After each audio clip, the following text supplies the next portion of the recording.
Ladies and gentleman, ನೆಲ ಜಲ ಭಾಷೆಗಾಗಿ ಪ್ರಾಮಾಣಿಕ ಪತ್ರಿಕೋದ್ಯಮ ನೀವು ನೋಡ್ತಾ ಇದ್ದೀರಾ ಫೋಕಸ್ ಟಿವಿ. ಪ್ರತಿದಿನದ ಪ್ರಚಲಿತ ವಿದ್ಯಮಾನಗಳ ಕುರಿತಂತೆ ಅದರ ಒಳಹೊರಗಿನ ಒಳನೋಟಗಳನ್ನ ನಿಮ್ಮೆದುರು ತೆರೆದಿಡುವ ವಿಶೇಷ ಕಾರ್ಯಕ್ರಮವೇ ಎಕ್ಸ್ಪ್ಲೈನರ್. ನಾನು ಹಬೀಬ್ ದಂಡಿ. ಎಸ್ ವೀಕ್ಷಕರು, ಇವತ್ತು ರಾಜ್ಯಾದ್ಯಂತ ಒಂದು ದೊಡ್ಡ ಸುದ್ದಿ ಸದ್ದು ಮಾಡ್ತಾ ಇದೆ. ಅದು ಬಿಜೆಪಿ ಪಕ್ಷಕ್ಕೆ ಸಂಬಂಧಪಟ್ಟಿದ್ದು, ಬಿಜೆಪಿ ಪಕ್ಷದ ಒಬ್ಬ ಶಾಸಕರಿಗೆ ಸಂಬಂಧಪಟ್ಟಿದ್ದು. ಬೆಂಗಳೂರಿನ ಕೆಆರ್ ಪುರಂನ ಶಾಸಕರಾಗಿರ್ತಕ್ಕಂಥ ಭೈರತಿ ಬಸವರಾಜ್ ಇವತ್ತು ತಲೆ ಮರೆಸಿಕೊಂಡಿದ್ದಾರೆ. ಅವರ ವಿರುದ್ಧ ಬಂಧನದ ವಾರಂಟ್ ಇದೆ. ಯಾವುದೇ ಕ್ಷಣದಲ್ಲಿ ಅವರು ಬಂಧನ ಆಗಬಹುದು. ಅವರು ಸಲ್ಲಿಸಿರ್ತಕ್ಕಂಥ ಜಾಮೀನು ಏನಿದೆ ಅದು ಅರ್ಜಿ ತಿರಸ್ಕೃತಗೊಂಡಿದೆ. ಈಗಾಗಲೇ ನಿರೀಕ್ಷಣಾ ಜಾಮೀನು ಕೂಡ ಅವರ ಅರ್ಜಿ ತಿರಸ್ಕೃತಗೊಂಡಿರ್ತಕ್ಕಂಥದ್ದು. ಹಾಗಾಗಿ ಯಾವುದೇ ಕ್ಷಣದಲ್ಲಾದರೂ ಬಿಜೆಪಿಯ ಈ ಶಾಸಕ ಭೈರತಿ ಬಸವರಾಜ್, ಕೆಆರ್ ಪುರಂನ ಶಾಸಕ, ಯಾವುದೇ ಕ್ಷಣದಲ್ಲಾದರೂ ಬಂಧನ ಆಗಬಹುದು ಅನ್ನುವಂಥದ್ದು.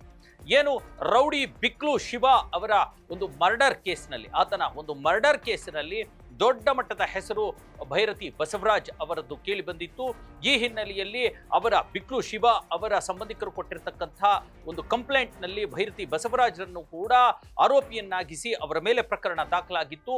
ಆ ಪ್ರಕರಣಕ್ಕೆ ಸಂಬಂಧಪಟ್ಟ ಹಾಗೆ ಈಗ ಕೋರ್ಟ್ ಜಾಮೀನನ್ನು ನೀಡೋಕೆ ನಿರಾಕರಿಸಿದೆ. ಆ ಹಂತದಲ್ಲಿ ಈಗ ಭೈರತಿ ಬಸವರಾಜ್ ಬಂಧನ ಆಗುವಂತ ಎಲ್ಲ ಸಾಧ್ಯತೆಗಳು ಇವೆ.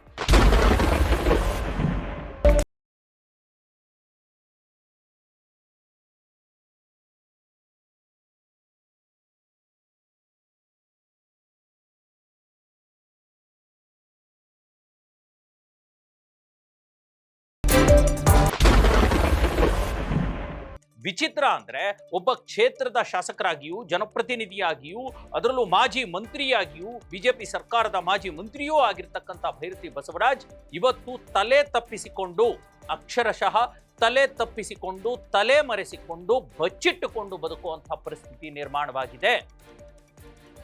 ಭೈರತಿ ಬಸವರಾಜ್ ಇವತ್ತು ಬೆಂಗಳೂರಿನಲ್ಲಿ ಇಲ್ಲ. ಬೆಂಗಳೂರಿನಲ್ಲೇ ಯಾಕೆ, ಕರ್ನಾಟಕದಲ್ಲೇ ಇಲ್ಲ ಅನ್ನುವಂಥ ಮಾಹಿತಿ ಬರ್ತಾ ಇದೆ ಪೊಲೀಸ್ ಇಲಾಖೆಯಿಂದ. ಮತ್ತು ಅವರು ಮಹಾರಾಷ್ಟ್ರದಲ್ಲಿ ಅಥವಾ ಗೋವಾ ರಾಜ್ಯದಲ್ಲಿ ತಲೆಮರೆಸಿಕೊಂಡಿರಬಹುದು ಅನ್ನುವಂಥ ಮಾತುಗಳು ಕೇಳಿ ಬರ್ತಾ ಇವೆ. ಈಗಾಗಲೇ ಬೆಳಗಾವಿಯ ಅಧಿವೇಶನಕ್ಕೆ ಹೋಗಿರ್ತಕ್ಕಂಥ ಭೈರತಿ ಬಸವರಾಜ್ ಒಂದು ವಾರಗಳ ಕಾಲ ಅಧಿವೇಶನದಲ್ಲಿ ಅಟೆಂಡ್ ಆಗಿದ್ರು. ಅದರ ನಂತರ ಯಾವಾಗ ಕೇಸಲ್ಲಿ ಜಾಮೀನು ಸಿಗೋದಿಲ್ಲ ಅನ್ನುವಂಥದ್ದು ಗ್ಯಾರಂಟಿ ಆಯಿತು, ಅವಾಗಲೇ ಅವರು ತಲೆಮರೆಸಿಕೊಂಡಿದ್ದಾರೆ ಅನ್ನುವಂಥ ಮಾಹಿತಿಗಳು ಪೊಲೀಸ್ ಮೂಲಗಳಿಂದ ಕೇಳಿ ಬರ್ತಾ ಇವೆ. ಈಗಾಗಲೇ ಸಿಐಡಿ ಪೊಲೀಸರು ಭೈರತಿ ಬಸವರಾಜರನ್ನ ಎಲ್ಲಿ ಬೇಕೆ ಅಲ್ಲಿ ಹುಡುಕ್ತಾ ಇದ್ದಾರೆ. ಅವರನ್ನ ಬಂಧನ ಮಾಡಲಿಕ್ಕೆ, ಅವರನ್ನ ತಮ್ಮ ಸುಪರ್ದಿಗೆ ತೆಗೆದುಕೊಳ್ಳಲಿಕ್ಕೆ. ಈಗಾಗಲೇ ಸಿಐಡಿ ಪೊಲೀಸರ ಒಂದು ತಂಡ ಗೋವಾ ರಾಜ್ಯಕ್ಕೂ ಮತ್ತೊಂದು ತಂಡ ಮಹಾರಾಷ್ಟ್ರಕ್ಕೂ ಹೋಗಿರ್ತಕ್ಕಂಥದ್ದು. ಯಾವುದೇ ಕ್ಷಣದಲ್ಲಿ ಭೈರತಿ ಬಸವರಾಜ್ ಬಂಧನ ಆಗಬಹುದು ಅನ್ನುವಂಥ ಒಂದು ನಿರೀಕ್ಷೆ ಈಗ ಹುಟ್ಕೊಂಡಿದೆ. ಯಾಕಂತಂದ್ರೆ ಭೈರತಿ ಬಸವರಾಜ್ ಮೇಲೆ ಇರ್ತಕ್ಕಂಥ ಆರೋಪವೇ ಅಂಥದ್ದು ಕೊಲೆ ಪ್ರಕರಣ. ಕೊಲೆಗೆ ಚಿತಾವಣೆ, ಪ್ರೋತ್ಸಾಹ, ಎಲ್ಲ ರೀತಿಯ ಒಂದು ಪ್ರೋತ್ಸಾಹ ಕೊಟ್ಟಿರ್ತಕ್ಕಂಥ ಒಂದು ಆರೋಪ ಅವರ ಮೇಲೆ ಇದೆ.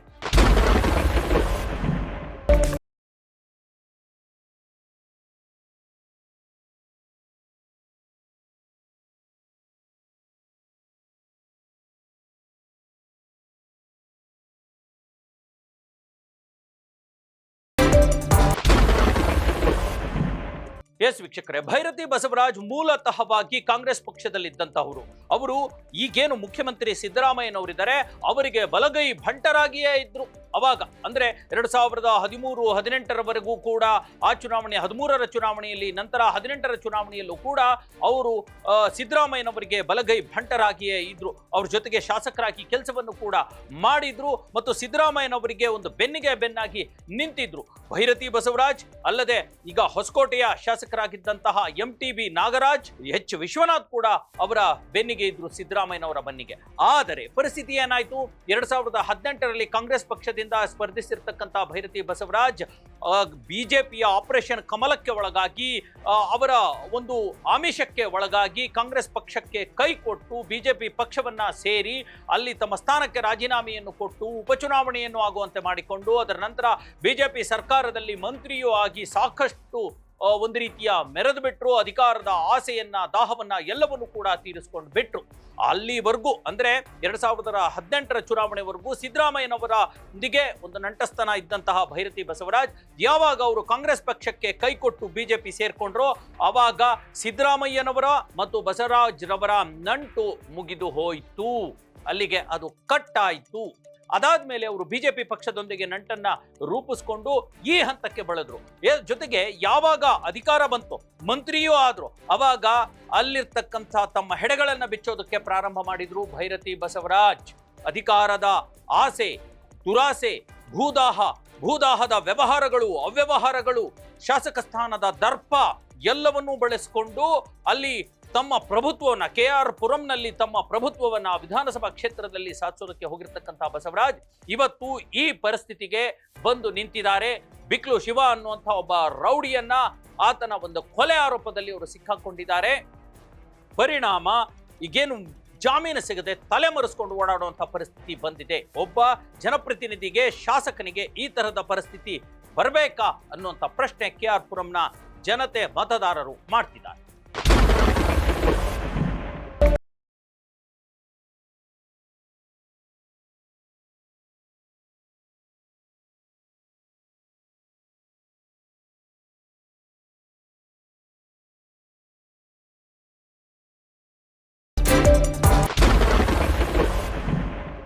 ಎಸ್ ವೀಕ್ಷಕರೇ, ಈಗ ಏನು ಬೆಳಗಾವಿಯಲ್ಲಿ ಅಧಿವೇಶನ ನಡೀತು, ಆ ಅಧಿವೇಶನದಲ್ಲಿ ಒಂದಷ್ಟು ಆಡಳಿತ ಪಕ್ಷವನ್ನ, ಕಾಂಗ್ರೆಸ್ ಸರ್ಕಾರವನ್ನ ಕಟ್ಟಿ ಹಾಕೋಕೆ ಬಿಜೆಪಿ ನಾಯಕರು ಮತ್ತು ಬಿಜೆಪಿ ಪಕ್ಷ ಒಂದಷ್ಟರ ಮಟ್ಟಿಗಿನ ಯಶಸ್ವಿಯಾಗಿತ್ತು. ಅದರಲ್ಲೂ ಪ್ರಮುಖವಾಗಿ ಗೃಹಲಕ್ಷ್ಮಿಯ ಏನು ಹಣ ನೀಡೋದಿದೆ, ಅದರಲ್ಲಿ ಆಗಿರ್ತಕ್ಕಂಥ ಅಪಸವ್ಯ ಅಥವಾ ಅಲ್ಲಾಗಿರ್ತಕ್ಕಂಥ ಎಡವಟ್ಟನ್ನೇ ದೊಡ್ಡ ವಿಚಾರ ಮಾಡಿ ಒಂದು ರೀತಿ ಆಡಳಿತ ಪಕ್ಷವನ್ನ ಸಿಕ್ಕಿ ಹಾಕಿಸುವಂಥ ಪ್ರಯತ್ನಕ್ಕೆ ಬಿಜೆಪಿ ಮುಂದಾಗಿತ್ತು. ಒಂದಷ್ಟು ಯಶಸ್ಸು ಕೂಡ ಬಿಜೆಪಿ ನಾಯಕರಿಗೆ ರಾಜ್ಯದಲ್ಲಿ ಸಿಕ್ಕಿತ್ತು. ಆದರೆ ಈಗ ಈ ಭೈರತಿ ಬಸವರಾಜ್ ಒಂದು ಪ್ರಕರಣದಿಂದ ಇವರ ಮೇಲೆ ಬಂಧನದ ತೂಗುಗತ್ತಿ ತೂಗಾಡ್ತಾ ಇರೋ ವಿಚಾರದಿಂದ ಸದ್ಯಕ್ಕೆ ಬಿಜೆಪಿ ನಾಯಕರಿಗೆ ಮುಖಭಂಗವಾಗಿದೆ, ನಿರಾಶೆಯಾಗಿದೆ.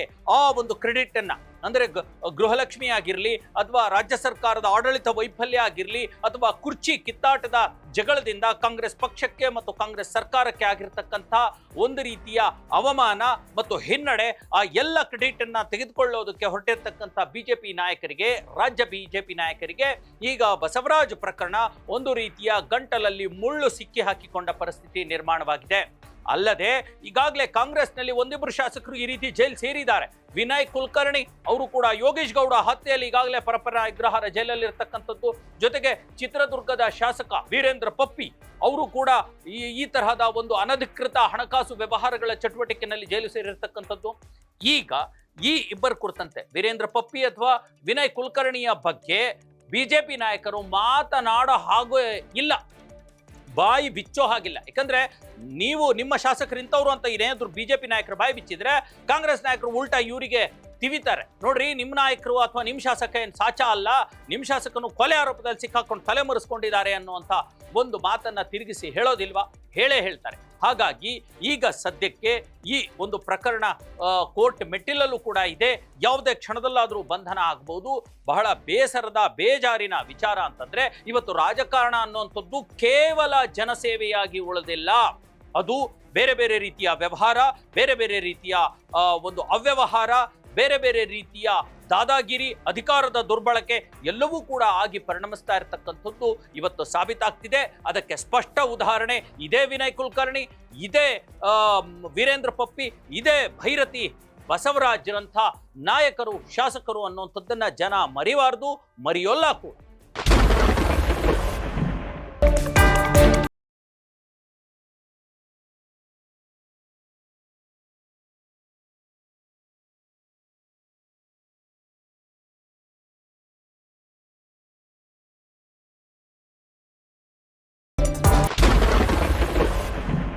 ಎಸ್ ವೀಕ್ಷಕರೇ, ಇದಾಗಿತ್ತು ಇವತ್ತಿನ ಭೈರತಿ ಬಸವರಾಜ್ ಕುರಿತ ಮತ್ತು ಬಿಜೆಪಿ ಪಕ್ಷದ ಶಾಸಕರ ಒಂದು ರೀತಿಯ ಅನಿವಾರ್ಯತೆಯ ಕುರಿತ ಒಂದು ಎಕ್ಸ್ಪ್ಲೇನರ್. ಈ ಪ್ರಕರಣದ ಹಿಂದಿನ ಒಳನೋಟವನ್ನ ನಾನು ನಿಮ್ಮ ಮುಂದೆ ಇಟ್ಟಿದ್ದೇನೆ. ಈ ಒಂದು ವಿಚಾರದಲ್ಲಿ ಅಂದ್ರೆ ಭೈರತಿ ಬಸವರಾಜ್ ಪ್ರಕರಣದಲ್ಲಿ ಭೈರತಿ ಸುರೇಶ್ ಅವರ ಸಹೋದರ ಕೂಡ ಹೌದು ಮತ್ತು ಸಿದ್ದರಾಮಯ್ಯನವರೊಂದಿಗೆ ಒಂದು ರೀತಿ ರೈಟ್ ಹ್ಯಾಂಡ್ ಕೂಡ ಆಗಿರ್ತಕ್ಕಂಥದ್ದು. ಆದರೆ ಅಲ್ಲಿ ಒಂದಷ್ಟು ದಾಯಾದಿ ಕಲಹರು ಕೂಡ ಕೇಳಿ ಬರ್ತಾ ಇದೆ ಅನ್ನುವಂಥ ಮಾತಿದೆ. ಅದು ಬೇರೆದೇ ವಿಚಾರ. ಆ ವಿಚಾರವನ್ನ ನಾನು ಮತ್ತೊಮ್ಮೆ ನಿಮ್ಮ ಮುಂದೆ ಬೇಕಿದ್ದರೆ ಪ್ರಸ್ತುತಪಡಿಸ್ತೇನೆ. ಅಲ್ಲಿವರೆಗೂ ನೋಡ್ತಾ ಇರಿ ನೆಲ ಜಲ ಭಾಷೆಗಾಗಿ ಪ್ರಾಮಾಣಿಕ ಪತ್ರಿಕೋದ್ಯಮ, ನಿಮ್ಮ ಫೋಕಸ್ ಟಿವಿ.